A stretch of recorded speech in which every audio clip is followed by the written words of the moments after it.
Now, I'm going to begin by trying to unravel some of the mystery involving this word, which is a Hebrew word, or a Phoenician Canaanite word from the old system, Semitic system, which says, we read from right to left, Al, A-L, Aleph, Lamed.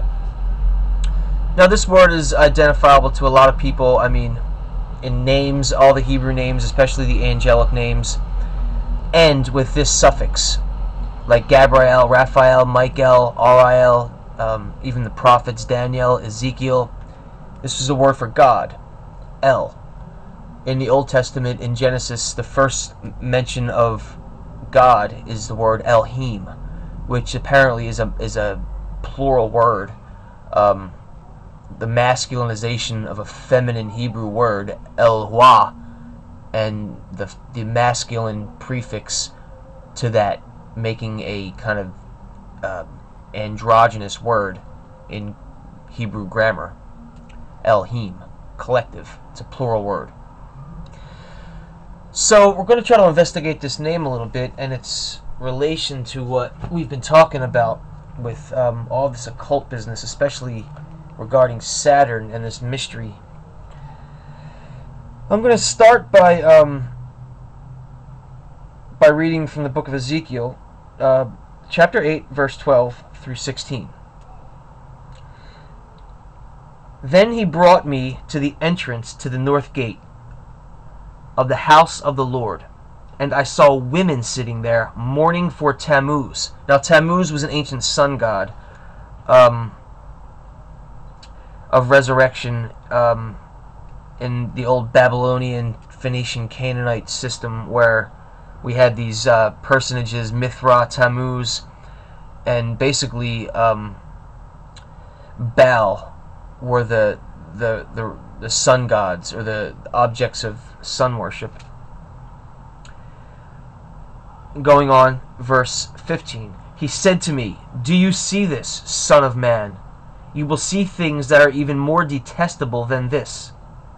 He then brought me into the inner court of the house of the Lord, and there at the entrance to the temple, between the portico and the altar, were about 25 men, with their backs toward the temple and their faces toward the east.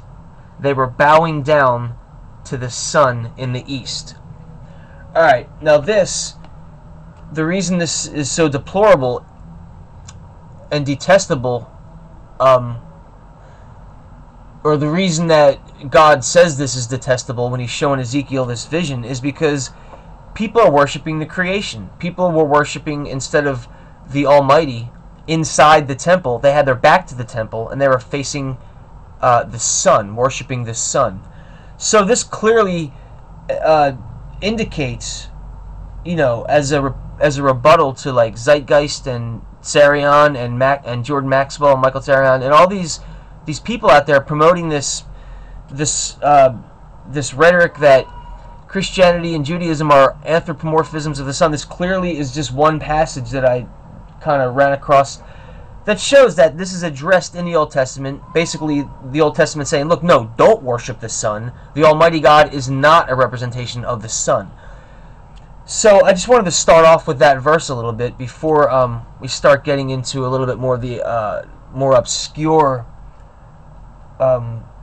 references to all of this. Now what we see here is the Pharaoh, and here we have on the right side of him we have Set, and on the left side we have Horus. Now Horus is the son of Isis and Osiris. Set is his uncle. Horus is the nephew of Set, because Set's brother and sister are Osiris and Isis. So, to cut to the chase, Set is a representation of the nighttime, and Horus is the representation of the daytime. This is the dichotomy that the Pharaoh on earth, as the earthly manifestation of the deity, the depolarization of these two principles, he represents that. So this ongoing battle between dark and light, or night and day, or Set and Horus, or the vengeful son and the murderous uncle, is, you know, the power of the divinity of the Pharaoh on earth to rectify these antagonistic natural forces. So Set is where we get the word Saturn, and I'm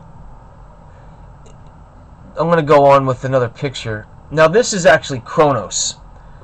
Now Chronos is the word in Greek for time, like we use in English chronometer, or you know, all these words, chronology. It simply means time in Greek, and Chronos was one of the Titan gods, the first generation of gods, not to be confused with the second generation of gods, which were the Olympian gods. So Chronos, we see him here with a sickle, and if you can see, this is a sands of time clock, or a, you know, whatever they're called, a sands of time. I really don't even know what it's called. Hourglass. That's what it is. That's an hourglass. So the timekeeper and the harvester of the sickle. So Chronos is the Greek Saturn. Saturn is the Roman Chronos of the Greeks, which is possibly Set. We're going to explore this little situation. So I just wanted to get some of the symbols down. This is Chronos, the Greek version of Saturn, with the sickle and the hourglass. Now this is Isis, and this I brought this picture up because it's very relevant to the confusion or the displacement of the goddess and the principle of darkness, or Lucifer, as we know him as in Christianity, and the goddess. So this symbol here, which is known as the horns of Isis, or, you know, it's the crescent moon, and what we have inside there is the sun disk, and this is a very occult principle. It's known in alchemy as the mixing of the fire water, and it's got a bunch of metaphors. It's a very old symbol. It's the symbol of the moon with the sun inside of it. So we're going to get to more about the astronomical and astrological relevance of that symbol a little bit later. I just wanted to address that the headgear, or the headwear that Isis is wearing is in fact that symbol of what became the horns of Mendes, or the devil horns, which is actually the crescent moon, and inside of it the sun disk. And here we have the Greek god Luna, and with the crescent moon on her head, which are the devil horns. And just, this is the goddess, the Greek goddess of the moon, but sort of a female persona of the moon. Not a very relevant deity. I just wanted to bring out the horns. And here we have Venus. This is a Botticelli painting, and we have Venus coming out of a seashell. Now a seashell is a symbol of the sun. Now we have Venus coming out of the sun. So I mean, like the gas station shell, we see the shell turned upwards, and it's orange because in occult symbology and symbolism, the seashell depicted the sun. And Venus, who this is, represents the goddess, and the goddess rising out of the sun is a very high mystery that has some serious astrological innuendos that we're going to get to a little bit later on.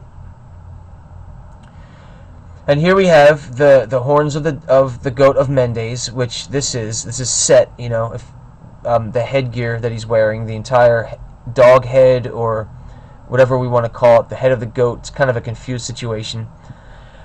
And this is a picture by Eliphas Levi. He wrote Transcendental Magic and a bunch of other occult books in the 1800s. And here we have the Caduceus of Hermes, and these are just a collage of images representing Set, or the dark principle.